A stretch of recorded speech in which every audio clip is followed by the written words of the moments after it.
வணக்கம் நேயர்களே. இன்று நாம் தெரிந்து கொள்ளப் போவது நாம் செய்யும் நமஸ்காரங்கள் பற்றிய பதிவு. பொதுவாக வணக்கம், நமஸ்காரம் என்பவையெல்லாம் பணிவை குறிக்கும் வார்த்தைகள். இவற்றில் நமஸ்காரம் என்ற சொல்லுக்கு வளைவது என்று பொருள். தனக்கென்று எதுவுமில்லாமல் இறைவனுக்கே சகலமும் அர்ப்பணம் என்று சரணாகதி அடைதல் என்ற பொருளும் இதற்கு உண்டு. அதனால்தான் கோயில்களுக்குச் சென்று இறைவனை வணங்குவதை நமஸ்காரம் என்கின்றனர்.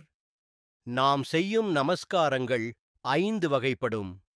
அவை ஓரங்க நமஸ்காரம், திரியங்க நமஸ்காரம், பஞ்சாங்க நமஸ்காரம், சாஷ்டாங்க நமஸ்காரம் மற்றும் அஷ்டாங்க நமஸ்காரம் ஆகும்.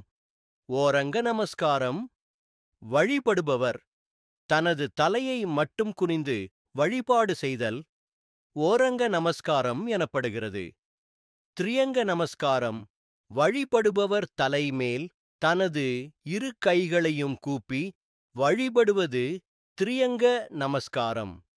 பஞ்ச அங்க நமஸ்காரம்: வழிபடுபவர் தனது தலை, கைகள் மற்றும் முழங்கால்கள் ஆகிய 5 அங்கங்கள் மட்டும் தரையில் படுமாறு வழிபாடு செய்வது பஞ்ச அங்க பஞ்சாங்க நமஸ்காரம் எனப்படுகிறது. பஞ்சாங்க நமஸ்காரம் பொதுவாக பெண்கள் மட்டுமே செய்யக்கூடிய நமஸ்காரம் ஆகும். அஷ்டாங்க நமஸ்காரம்: ஒருவர் தமது தலை, காதுகள், கைகள், தோள்கள், முகவாய்க்கட்டை ஆகிய 8 உறுப்புகள் தரையில் படும்படி வணங்குதல் அஷ்டாங்க நமஸ்காரமாகிறது. சாஷ்டாங்க நமஸ்காரம்: வழிபடுபவர் தமது தலை, கைகள், மார்பு மற்றும் முழங்கால்கள் முதலான அத்தனை அங்கங்களும் பூமியில் படும்படி வழிபாடு செய்வது சாஷ்டாங்க நமஸ்காரம் எனப்படும். செயலாவது யாதொன்றுமில்லை, எல்லாம் உன் செயல் என்று இறைவனை சரணாகதி அடைவதே நமஸ்காரத்தின் நோக்கமாகும். இறைவனுக்கு 3 முறை, சந்நியாசிகளுக்கு 4 முறை, தாய் தகப்பனுக்கு 1 முறை நமஸ்காரம் செய்ய வேண்டும். மனிதர்களுக்கு நமஸ்காரம் செய்யும்போது அவர்கள் அவசியம் ஆசியளிக்க வேண்டும். கோவிலில் இறைவனை தவிர வேறு யாருக்குமே நமஸ்காரம் செய்யவே கூடாது. இறைவன் பாதங்களை பற்றிக் கொண்டு வேண்டும். எவர்க்கும் அவன் கண்டிப்பாக ரட்சிப்பான்.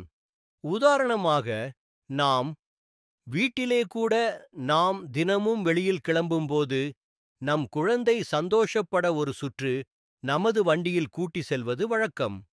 ஒரு நாள் அவசர வேலை காரணமாக கிளம்பும்போதும் குழந்தை கேட்க, அப்புறம் போகலாம் என சொல்லி கிளம்ப முற்படும்போது திடீரென குழந்தை அழுதுகொண்டே காலை பிடித்துக் கொள்கிறது.